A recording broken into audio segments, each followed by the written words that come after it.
Ayo mga brother, may bago na naman tayong proyekto. Ay samahan niyo magpinta. Let's go! Pero bago yan, mag-joyride muna tayo. Joke lang. Dito nga't pupunta ako sa suki ko na binibilhan ko ng glass and frame. Bale dito lang nga ito sa Recto. At pwede kang magpa-customize sa kanila kung anong gusto mong sukat, lapad o haba.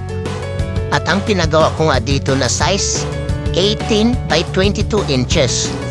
Medyo may kalakihan nga ito kasi ito yung request ng client ko. Bali ito nga yung pinakamalaking glass painting na gagawin ko. Ang client ko nga ay isang OFW at nagtatrabaho siya sa Canada. Kaya kung gusto niyo magpagawa ng customized picture frame, bisitahin niyo na lang yung shop nila ni Sir Hosnea Framing Services. Baka naman, hehe. Kaya kung nakaabot ka sa video ito, pa-like, follow, and share naman dyan. Wala pong bayad dyan. Malaking bagay na po ang pagsuporta niyo sa mga videos ko. Kaya sa lahat ng mahanga, nagtitiwala at nagpapagawa, maraming salamat sa inyo. Naway hindi kayo magsasawa sa mga ginagawa ko. Alright, let's go!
At nung matapos na nga ng halos isang linggo, ito na ang resulta ng ginawa ko.